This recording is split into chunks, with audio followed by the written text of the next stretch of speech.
Цар Самуил нема да биде само македонски во македонските учебници по историја. Ова е договорот постигнат на последниве средби на Македонско-бугарската историска комисија. Во изјава за Сителова го потврдува шефот на македонскиот дел од комисијата Драги Ѓоргиев. Тој вели дека препораката била на учениците да им се представат различните перцепции за потеклото на цар Самуил, што претходно не беше случај.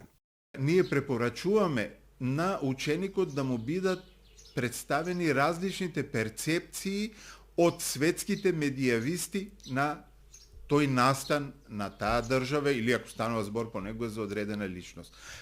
Дека постојат различни перцепции, дека не постои една единствена вистина, мора да бидат застапени повеќе перцепции, како што постои во самата историографија, и учениците потоа сами да почнат, доколку сакаат се разбира, да изградат свој став за таа држава. Оваа изјава на Ѓоргиев доаѓа понаа на министерот за надворешни работи Бујар Османи, каде вели дека решението за цар Самуил било готово уште пред 3 години.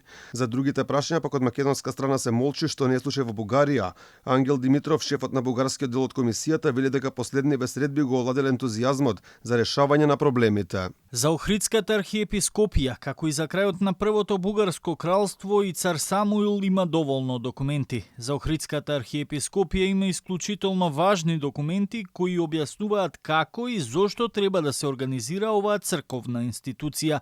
И тука почна враќањето кон една не особено добра практика од страна на нашите колеги. Детали никакви не открива ниту министерот за надворешни работи Бујар Османи. Тој уште еднаш повтори за транспарентноста на владата, но кажа дека за ова прашање ќе говореле кога сеќе било договорено. Ако ме слушнале опозицијата минатата недела, реков во моментот кога ќе бидеме во позиција да кажеме дека имаме разбирање за сите аспекти, бидејќи нашиот пристап е или све е договорено или ништо не е договорено. Значи нема да се договориме на парчиња, за да можеме да идеме во собрание за секој договорен елемент. Бугарскиот премиер Кирил Петков соопшти дека бил постигнат договор за историска личност за која во минатото било тешко да се преговара, не откривајќи за кого станува збор. Околу оваа тема се молчи од македонска страна, но претходно беше кажано дека на маса бил ставен Гоце Делчев.